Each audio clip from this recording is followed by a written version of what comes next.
GAOR Hit Parade, starring Frank Sinatra. Who knows what evil lurks in the hearts of men? And now, Smile a While with Lorenzo Jones and his wife, Belle.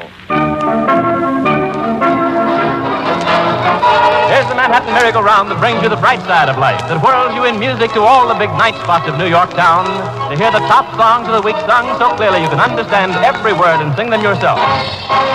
This is the golden age of radio. I'm Dick Bertel, and tonight we'll take you on another audio excursion back to radio's formative years.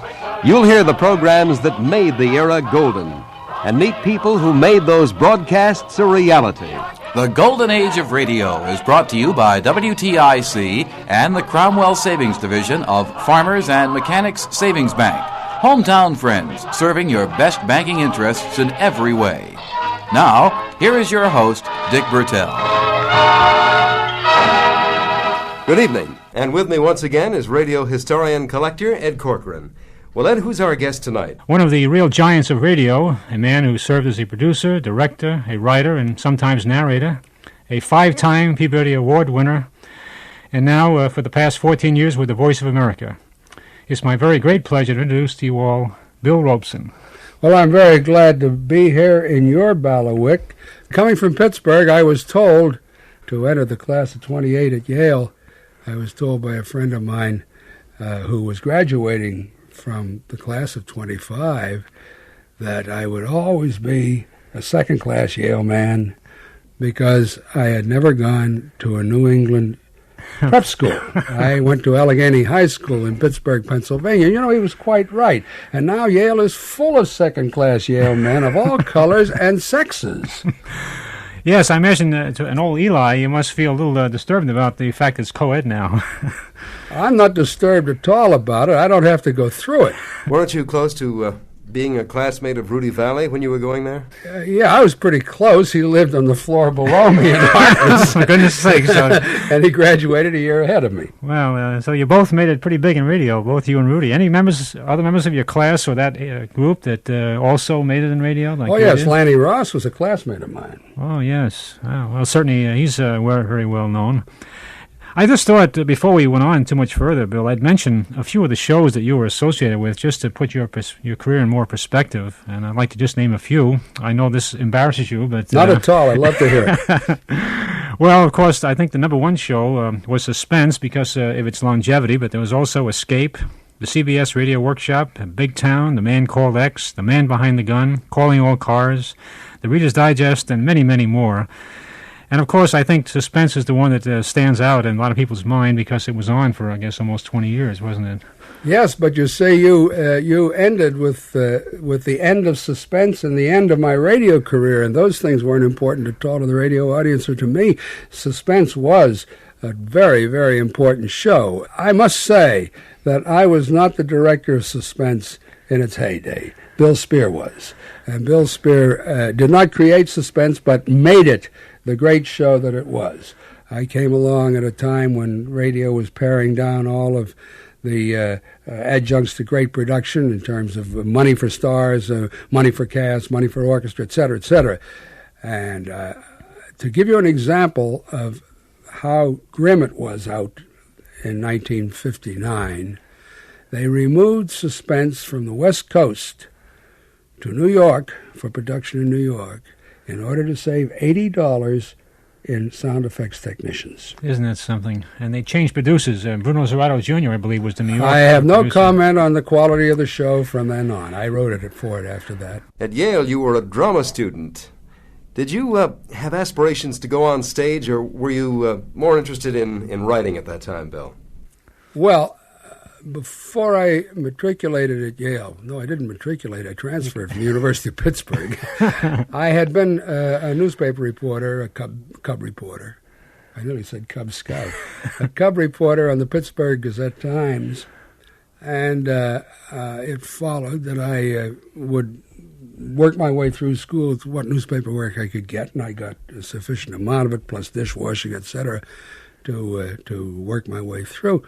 But when I made up my mind to go to Yale, my father said, "What the hell are you going to Yale for?" And I said, "Why, I just read in the New York Times that George Pierce Baker's been moved on from Harvard to Yale. They bought him away from Harvard." He said, "All right, you go to Yale and you study with George Pierce Baker." I didn't even know who Baker was.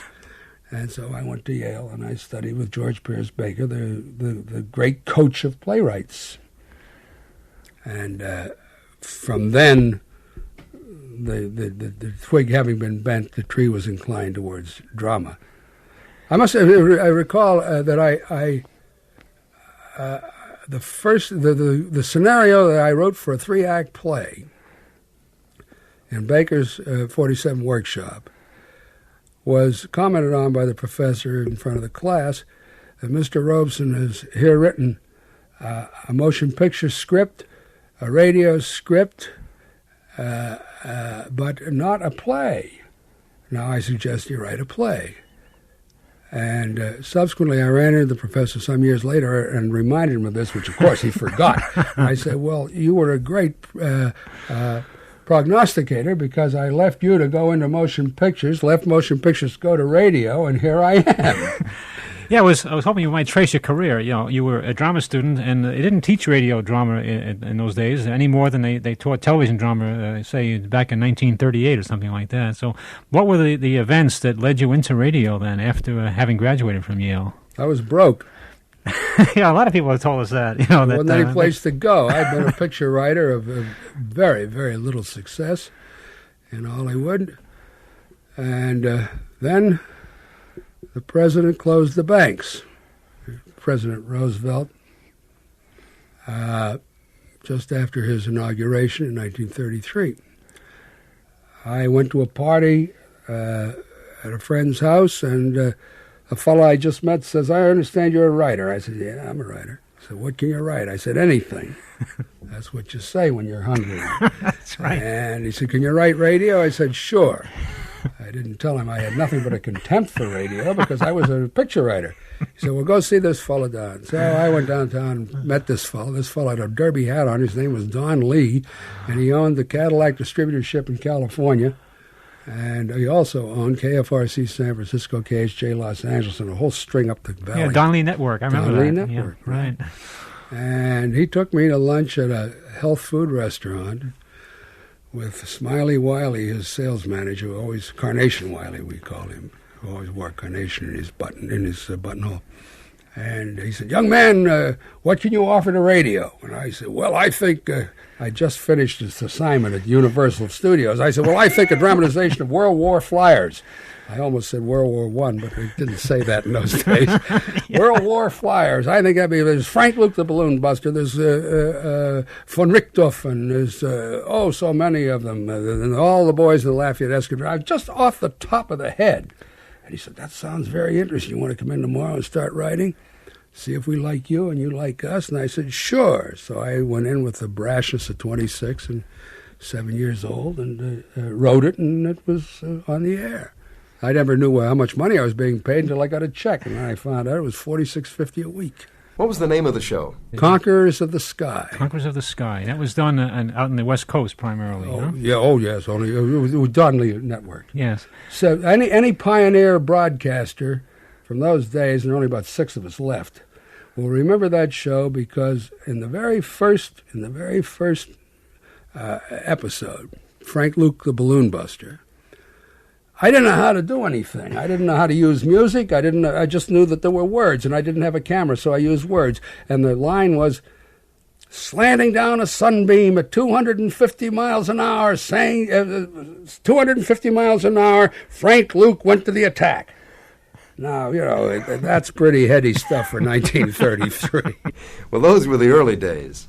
Was there one thing that turned your career into what might be called the big time? Was there any particular show that turned things around for you?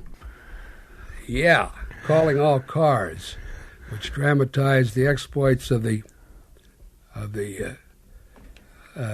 Los Angeles Police Department and had as its continuing guest the chief of the Los Angeles Police Department, who by a curious coincidence was named Davis and still is. And I knew a girl who was sister of a friend of mine. And one night, I had a date with this girl. And I knew that she was a left-winger. I knew she was a communist, or so her brother had told me. And I was sitting around her apartment, we were having a glass of wine and whatnot, and a fellow rushed in and she said, how did you do? And she said, well, we had the meeting at the corner of Eagle Rock Avenue and Sunset Boulevard or whatever it was, and everybody, the police were all around, and everybody put on the radios in the apartments around full on, and it was awfully difficult to be heard, but we held the meeting. And this girl said, we won the Sears Roebuck corner on Santa Monica Boulevard, and we'll win that corner too. And I thought to myself, I am making heroes of the police department. This was the year after Upton Sinclair couldn't get elected in California, governor of California, because he was a Democratic candidate, and the Republicans accused him of being a communist candidate and screwed up the whole campaign the way they subsequently screwed up Pat Weaver's campaign for subscription television years later. Mm-hmm. This is the way politics were in California. And I said, I will have nothing more to do with this kind of dirty protection for people who will not allow individuals to stand on a street corner and say what they believe. Mm-hmm. And so I left, resigned from the show, turned it over to the brother of this girl, and went to New York. Well, in New York, was your reputation established at that time? No, not at all. Not at all. Vice president of CBS had been out to California, knew about me, Bill Lewis, program vice president. And he knew about me, and he offered me the opportunity to go to Chicago and get my feet wet in network operations, which I did. Mm-hmm. And what might say build up to, say, Suspense or Escape or some of the other shows which you are associated with? Well, you're going backwards, don't you see? I know. Yes, you are. The great period of radio was from the time when I very fortuitously, and didn't know this at the time, obviously happened to fall into New York, from that to the war. Uh-huh. From 1937, 38 really, mm-hmm. through the war. It was only 7 years. Mm-hmm. The golden age of radio. If you talk about escape, suspense, those are things that one does later because one has all the skills at his fingertips. At this time, we were trying to find out how to do it. Mm-hmm. We were learning skills. We were sharpening and honing our abilities. If you saw that wonderful recreation of the Orson Welles broadcast, I watched that. Yeah. Well, this was a magnificent thing. Thanks to Paul Stewart. Yeah, he was the technical director. He was the technical director. You're right. And who directed all the this original. Stuff for that's right. You know that. But it was that kind of a period. Good heavens, predating the War of the Worlds by a year, when Irving Reese did The Fall of the City, a year and a half, in 37, spring of 37, The Fall of the City by Archibald MacLeish, a verse play with one of America's outstanding outstanding poets. A man who was so impressed by the medium of radio that he submitted to Irving Reese in the Columbia Workshop a verse play for radio, and who directed that? Irving Reese, with all of the directorial staff of CBS assisting him. Yeah, that was a mammoth Earl production. McGill, Brewster Morgan, myself, Bill Spear, all assisting. Orson Welles as narrator, Burgess Meredith as chief orator. Names that we conjure with now that we're just kids then. We're just kids. Yeah, that was the time. Yeah, Orson Welles was probably about 22, 23 at the time. 22 and 37. He was 23 at the time of the other show. And didn't you use a big mammoth studio, or you rented a National Guard hall or something to get special effects? 7th Regiment Armory on Park Avenue. Yes. So that was remote. It was done live, the whole show. Yeah, it was done live, but it was remote from the Armory. And that was to get the effect of the crowd or something to get what Irving wanted to get was an outdoor perspective, dead air, outdoor, no reverb. So he put his cast in this vast armory, Now, my responsibility was crowd direction. We had a crowd of 150 people. But as McLeish wrote the play, the crowd was a character in the play as the Greeks wrote for the chorus. Mm-hmm. They had no words, but they had reactions. And I was the cheerleader for the crowd.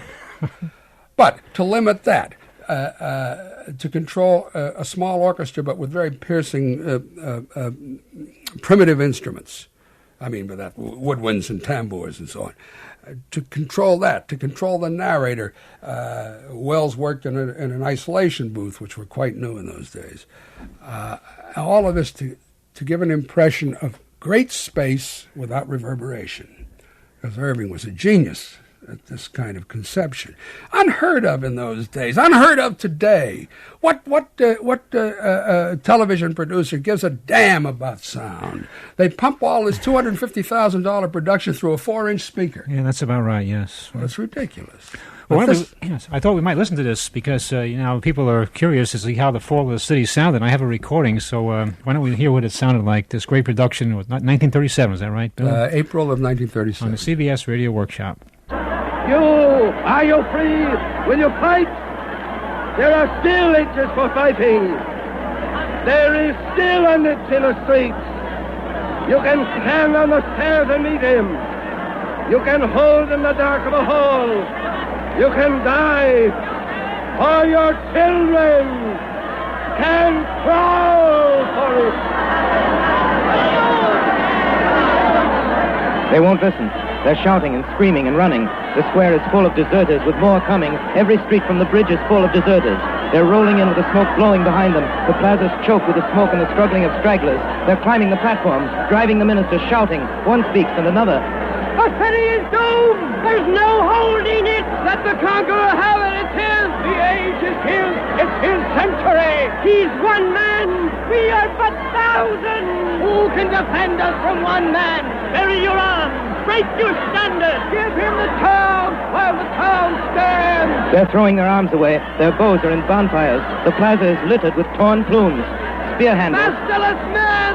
Masterless men must take a master! Order must master us! Freedom's for fools! Force is a pleasant! Freedom has eaten our strength and corrupted our virtue! Men must be ruled! Fools must be mastered! Rigor and fast will restore us our dignity! Change will be liberty! The last defenders are coming. They whirl from the streets like wild leaves on a wind. The square scatters them.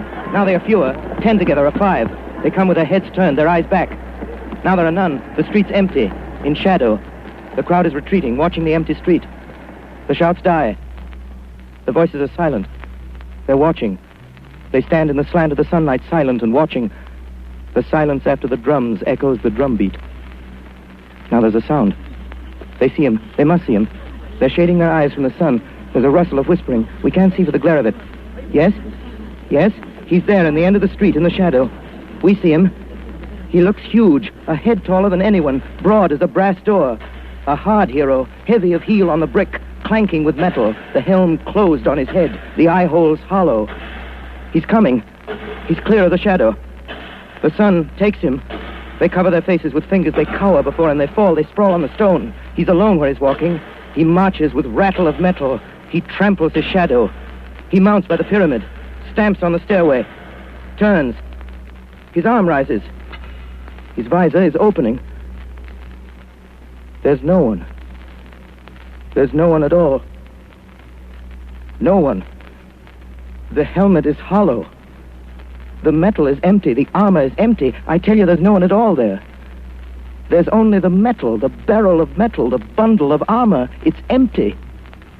They don't see. They lie on the pavement. They lie in the burnt spears, the ashes of arrows. They lie there. They don't see or they won't see. They are silent. The people invent their oppressors. They wish to believe in them. They wish to be free of their freedom, released from their liberty. The long labor of liberty ended. They lie there. Look, it's his arm. It is rising. His arm's rising. They're watching his arm as it rises. They stir. They cry. They cry out. They are shouting. They're shouting with happiness. Listen! They're shouting like troops in a victory. Listen! The city of masterless men has found a master. You say it was they were the conquerors. They that had conquered.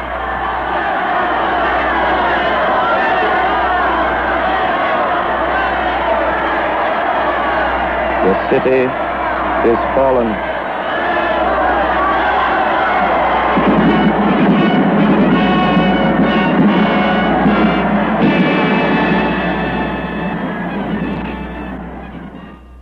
An excerpt from the CBS Radio Workshop.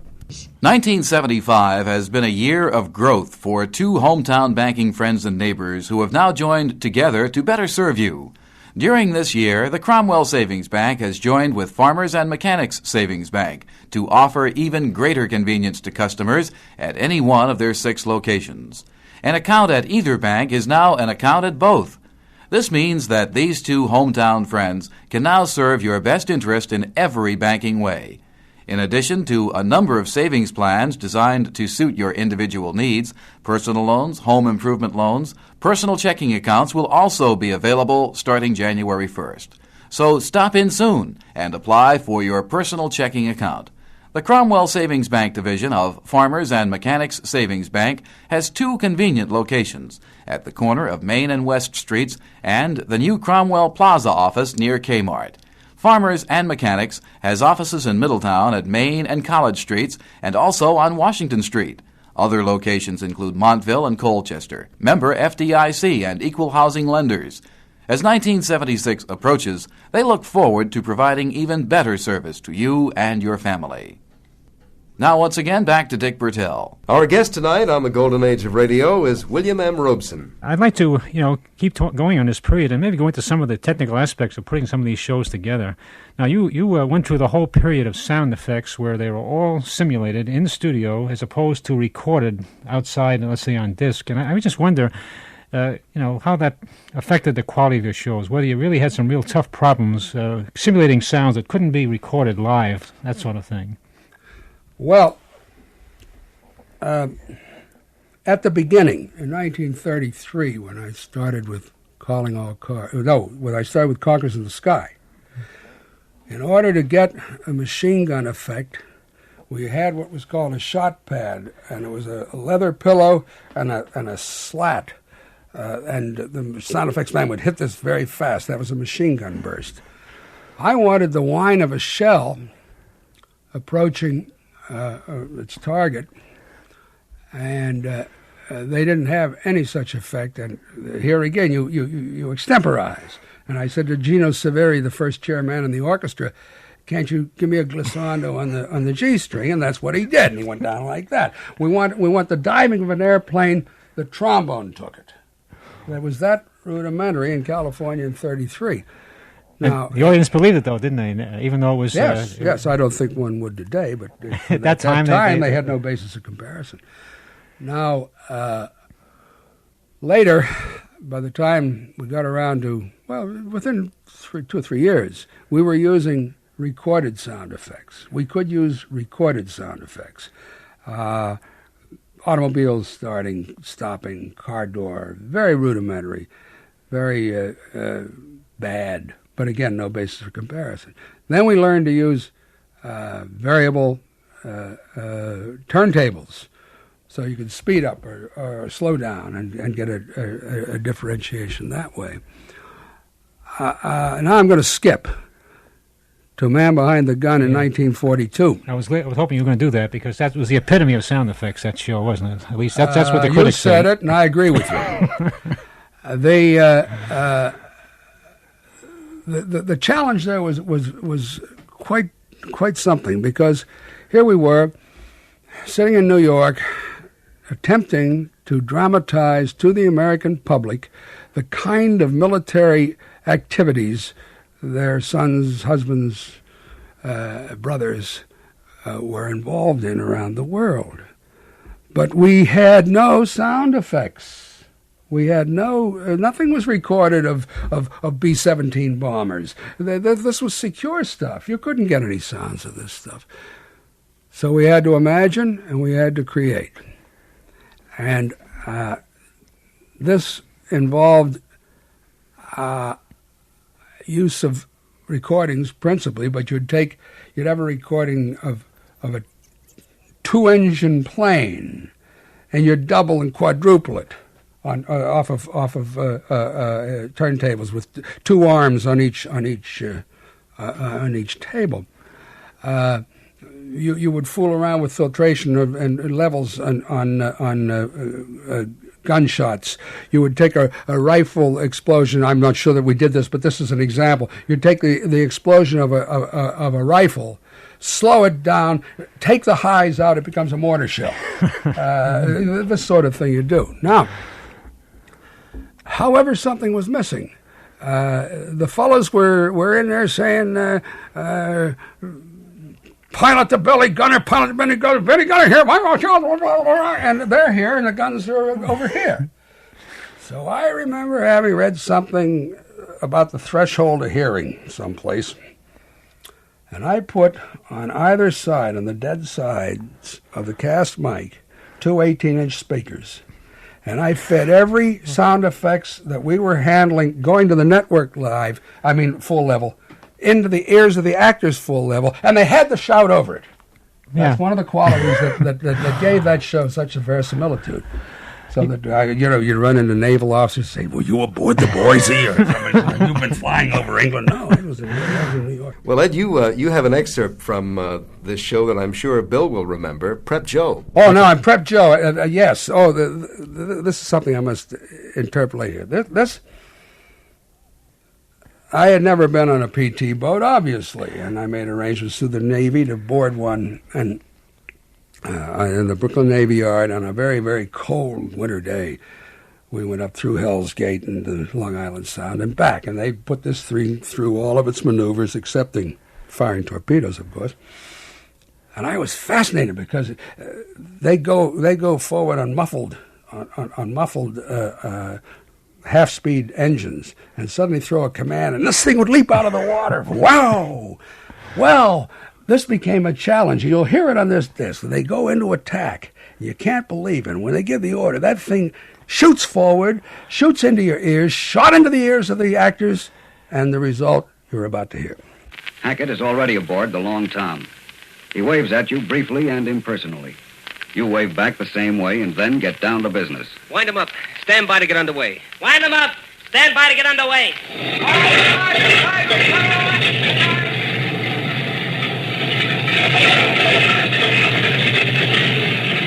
Now your exhausts are spitting blue smoke, rippling the oily water.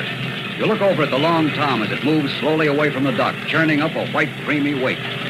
You're next. Stand by your line. Stand your line, sir. Let's go left. Let's go forward. All ahead slow. Hard right rudder. Hard right rudder it is, sir. Steer on the lead boat. Aye, aye, sir. Following the lead boat. Slowly you wind your way down the river behind the Long Tom to the open sea. It doesn't take long, and just as the night comes down like somebody pulling a shade, you reach deep water. The Long Tom up ahead digs her stern down and begins throwing up a bow wash. Hackett is opening up. Open her up, Grab. Aye, aye, skipper. You're on your way now. You smell the heavy night air, and it's like perfume. The offshore wind brings you an intoxicating scent of flowers, the huge blossoms that cover the tops of the trees like a blanket. So far, it's the best war you've ever been in.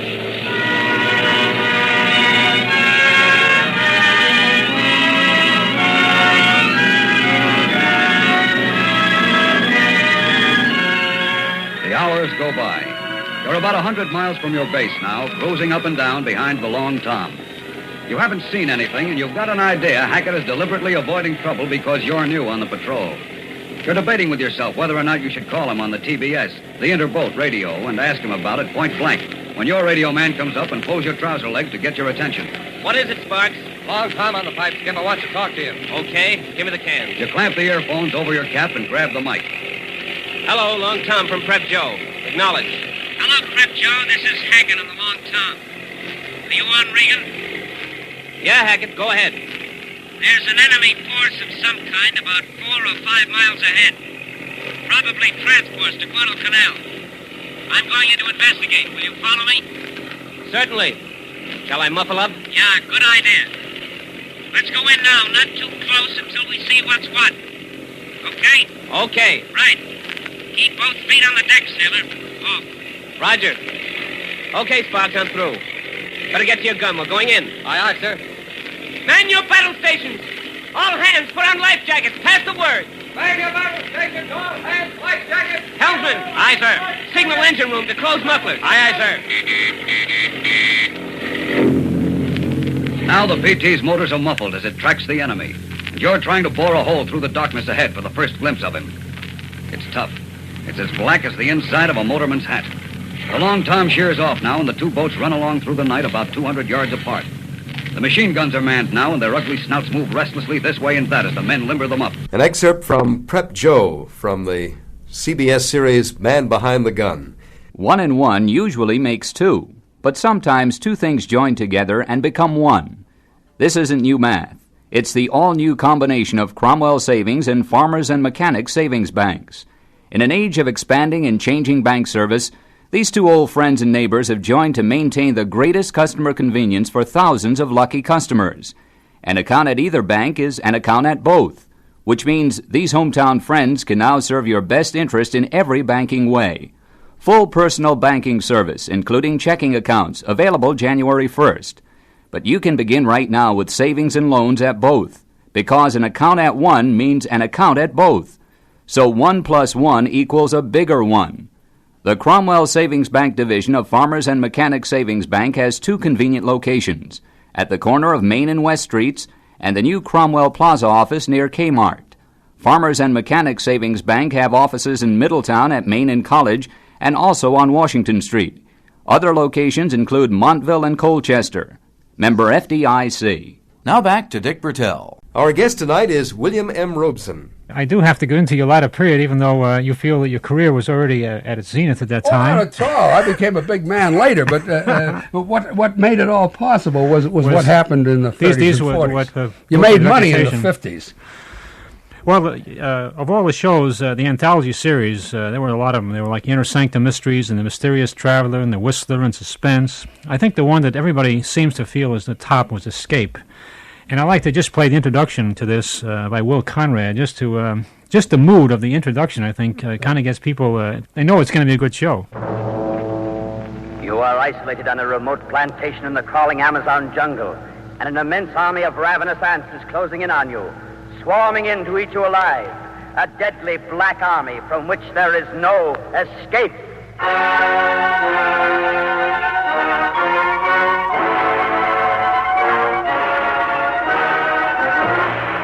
We offer you Escape, designed to free you from the four walls of today for a half hour of high adventure. Tonight, we escape to the Amazon jungle and to a creeping, crawling terror, as Carl Stevenson told it in his famous story, Line Engine versus the Ants. Now, after that introduction, what else can you have but a great show? But I think there are two things that I think most historians, if you want, or fans, if you will, feel about this, was the exceptional choice of stories, all great stories, all very well adapted, and very good technical effects as well as acting. But I think the stories made the difference in this series. I don't recall a single weak script in the whole series. I do. Which one? I couldn't remember. No, I think that's very interesting, and I'm glad you brought that up, because the story editor, the first story editor on Escape was a man named John Meston. John Meston went on from being story editor at CBS out on the coast to being creator of Gunsmoke. Gunsmoke, oh yes. And John Meston was followed by John Dunkel, a very, very intellectual type fellow. And it was John Meston and John Dunkel who were principally responsible for the selection of the material and the acquisition of it.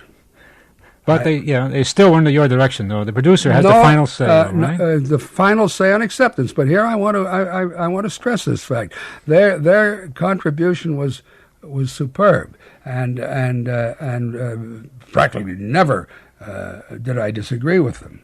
So if you were complimenting the quality of the material on Escape, those were the two men who were responsible for it. The quality of the production was mine when I was doing it. Other people also did the show through the years. What about casting, Bill?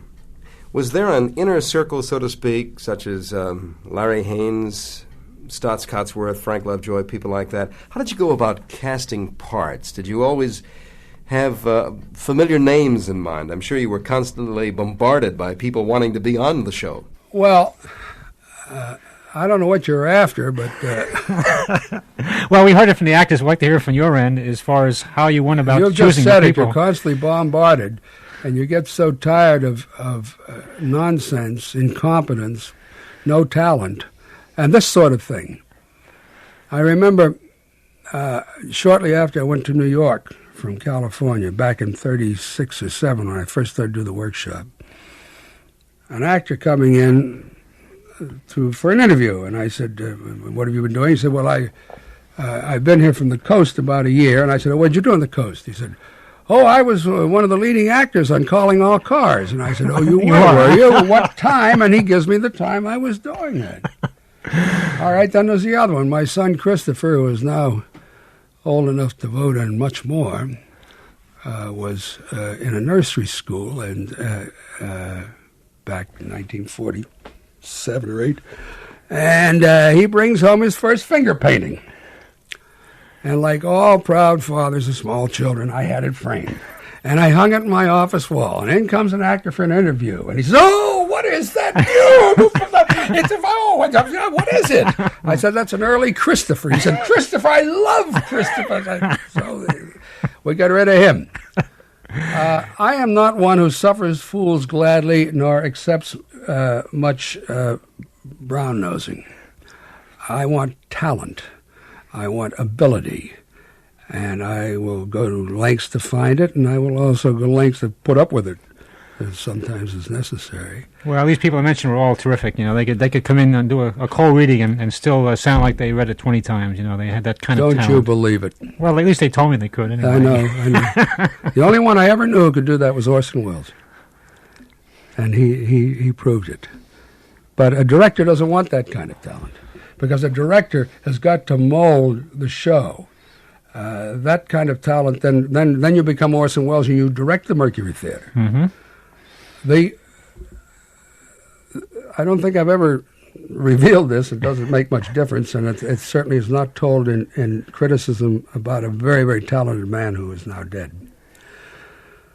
My first choice for narrator of Man Behind the Gun was Everett Sloane. Everett did the first show. That show required 6 or 8 hours rehearsal. Overall, with dress and air, maybe 10 hours. Everett came to me the next week and said, Bill, I can't do it. I've got all these conflicts. I've got other shows. And furthermore, Bill, I don't need that much rehearsal. And I said, Everett, I agree with you. You don't, but I do. And he understood what I meant, and we were friends till the day he died. But there's something that, and it's very costly when you get into long rehearsals, but there's something that the director needs to put these things together. Now, that also is the insecurity of youth. I can do the same things now in 1/3 the time. And I'm looking at some people in the booth there who see me do it. But that's when you're relaxed and you're so old and radio is no longer a medium that counts, and you're sitting around talking about the golden age. Mm-hmm. But when you're pushing it, when your career's on the line, by God, it's... So I surrounded myself with those people who delivered. And I don't mean that Irving Sloane did. Everett Sloane did not deliver. He certainly did, but I needed more time than he could give me. But people like Frank Lovejoy, Larry Haynes, Bob Dryden, Bill Quinn, Jackson Beck, who succeeded Everett as narrator, and these people, they worked their heads off, and they became a small group of superb performers. And all we were after was realism. So each man contributed his own realism. And so I got to the place where I'd say, look, we need a talk up here of about 35 seconds while the sounds are coming in, and you know what to do, and they'd go right into it. They knew their characters. It was fine. And you know that's what killed Man Behind the Gun? Because the other directors in New York doing war and action plays would get these same actors in and say, do for me what you did for Robson. Yeah, that's right. So my originality became a platitude. Well, I say that's the difference between you and other directors. We heard so many cases where you go on the air with virtually no rehearsal. They'd mark up the script, they'd time it and say, let's go, and that's it. Sometimes they have a stand-in most of the time, but that wasn't Will Robson. I know who you're talking about, and I'm not going to mention his name. So that's the difference between. That's why you made it, and some of these other guys didn't. I didn't make it. No. You got me wrong. The man you're talking about, who is on the air, and it's 5 or 7 nights a week, an hour every night, is still doing the same thing. And he didn't make it. He finally made it, by God, last year. He got a Peabody. Yes, that's right. After I had 5. That's right. But he made $1 million. I hope he's happy. Well, Ed, we've talked about suspense, and of course, I think as far as our audience is concerned, the name William M. Robson is most closely associated with suspense. So let's turn back the clock and listen to one of those great shows now. Suspense. And the producer of radio's outstanding theater of thrills, the master of mystery and adventure, William N. Robson. Those who know about such things tell us that an engine delivers little more than 50% of the energy potential of its fuel. The rest is dissipated in waste motion, waste energy, gases, ash. The same can be said of man, has been said in fact. Getting and spending, we lay waste our powers. If an average man were trained to use his faculties to the utmost, he could be a superman. If a superior man were so trained, what could he not accomplish? The answer is implied in the upcoming story. Listen then, as Mr. and Mrs. Frank Lovejoy star in Man from Tomorrow, the last radio play written by the late Irving Reese. And now, Man from Tomorrow, starring Mr. and Mrs. Frank Lovejoy. A tale well calculated to keep you in suspense.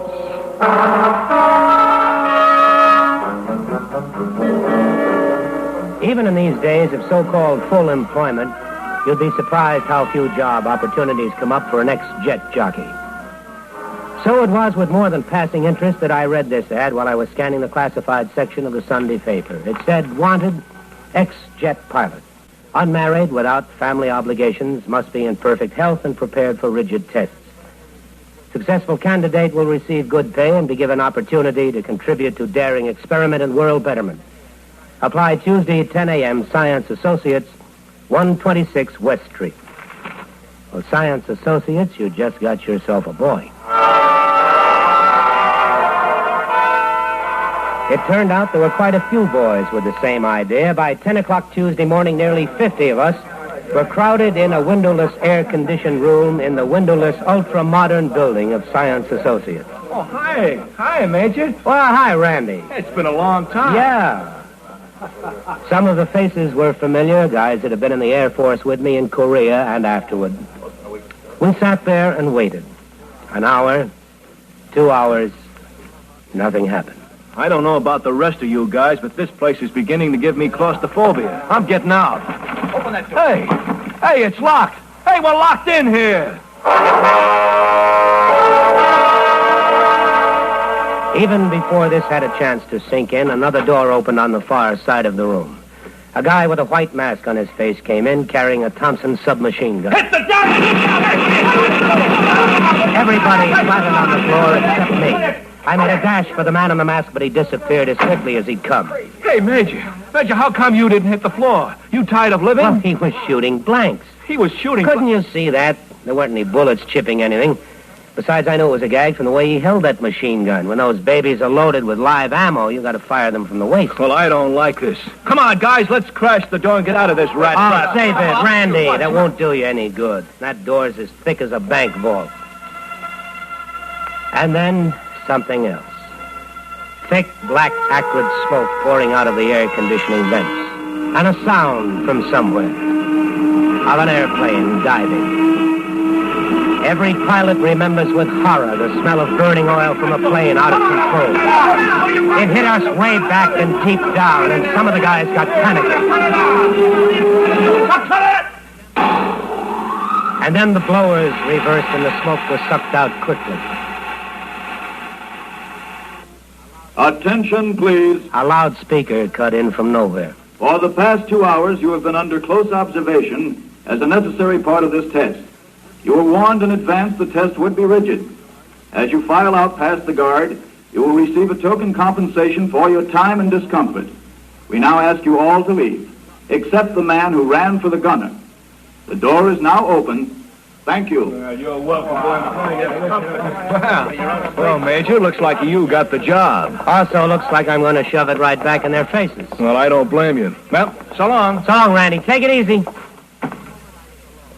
For a moment, I was alone in the empty room, and then an inner door opened, and I wasn't so sure I wanted to shove the job in their faces. Not in this face, anyway. Your name, please. Wow. I hardly expected to find a blonde at the bottom of this. You will come with me, please. Well, I'll do nothing of the sort. Now, don't give me orders, Blondie. I want to see the guy responsible for this, and then I'm getting out of here.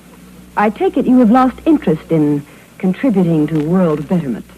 Oh, yes, that's what it said in the ad. Well, whatever your lofty purpose, I don't like cold-blooded cruelty. Unfortunately, we cannot allow personal feelings to interfere with our objectives. Well, then your objectives are wrong. You will be better able to judge that when you know what they are. Well, I don't think I'm interested.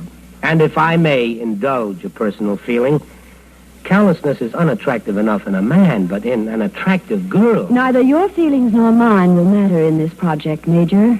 I believe you were addressed. It was just plain Mr. Kentman. The war's been over for some time, Miss... Dr. Frost. That's appropriate. I beg your pardon? Oh, nothing. I sometimes mutter to myself. The last thing I said to you, Doctor, is that the war is over. If it is possible for you to unlock your quite superior intelligence from emotional reactions common to schoolgirls and housewives, my senior colleague, Professor Baird, and I will attempt to convince you on the only basis that should appeal to the mature mind. Facts. Well, you go ahead and try, but I doubt you'll be successful. An excerpt from Suspense with director, producer, and our guest tonight, William M. Robson. Old friends, hometown neighbors. Cromwell Savings Bank is now a division of Farmers and Mechanics Savings Bank. And together, they serve your best interest in every banking way. Open an account in either bank, and you have an account at both. And beginning January 1st, 1976, you'll get full personal banking service, including checking accounts. Join the family in the main office in Middletown at the corner of Main and College Street, at 846 Washington Street in Middletown, the Midway Shopping Center in Montville, Colchester Shopping Center, Colchester, 327 Main Street, Cromwell, or at the Cromwell Plaza near Kmart. In an age of expanding and changing bank services, Cromwell Savings Bank and Farmers and Mechanics Savings Bank have joined together to serve your best banking interests in every way. Member FDIC. Our guest tonight is William M. Robson, and we're talking about some of the shows that you, Bill, have been associated with through the years, through those so-called golden years of radio, the late 30s and the early 40s. In your opinion, Bill, what brought about the demise of radio as it was known? Well, the American people got a new toy, and the men who owned the toy knew it was going to cost a great deal of money, and so they phased out radio. I told you earlier the story of the $80 savings they would make by moving Suspense to New York. They've got down to that. It got down from a 13-piece orchestra to a 11-piece orchestra, an 8-piece orchestra to a trio, and finally to the organ. So it was that kind of attrition that occurred, and they killed it because you can spin records, and you have a disc jockey, or you can automate the whole day's programming. You have a newsman and a disc jockey, and you operate. Because People went home and looked at their new toy. They weren't listening to radio. And now, as I think I said, you have a generation of people who don't know how to listen, who must have a picture to bolster up there. And they missed the beauty of the human voice, which is something I think you always well, they missed on your show. They missed the beauty of their own imaginations. It's too much effort to think. When that tube is up there, you don't have to think at all. You just sit there and eat that stuff and drink that beer and get fat. But, we're never going to pull those men off the moon. No, we got to go now to Mars. I don't know why. You kill a lot of men that way eventually. But once you've made that step, you can't go back. You made the step to television, you can't go back to radio. A lot of us old poops will talk as we're talking now, but my 10-year-old son couldn't care less about that. Well, I always thought that they could coexist, but I guess it's pretty tough this day and age, because especially the way TV is today. All right, but where's the sponsor who will put... Now, get this. Well, I'm talking about 20-year-old figures. Who will put $5,000 into a superb super production. That's all it would cost in radio. There isn't a sponsor in this country but $5,000 a week. He'll put $250,000 into a film. He won't put $5,000 into a radio show. Let him give me the $5,000 and see what happens. You won't get any audience. But those you get will buy your product by the barrel. They'll be so grateful. Well, I hope somebody's listening that has the 5,000, because I'd love to see it. Never happen. I'd like to see you doing it, too, because I know it would be done right if you were doing it. Well, I agree with you on that. Yeah, I'm saying a lot of things you agree with tonight here. I appreciate that. Thank you very much, Bill, and I hope we have the opportunity to get back here again and talk some more about your many-faceted career. Anytime the subject is me, I'll be here to discuss it. Well, thank you very much, and this is Ed Corcoran. And Dick Bertel. Good night. The Golden Age of Radio has been brought to you by WTIC and Cromwell Savings Division of Farmers and Mechanics Savings Bank. Hometown friends, serving your best banking interests in every way. The Golden Age of Radio was produced by Bob Shirago and Dick Bertel. Benny Goodman Swing School, the Tuesday evening rally of everybody everywhere who gets a lift from the new pulsating music of youth, swing. The Lux Radio Theater brings you Rita Hayworth and Charles Corbin in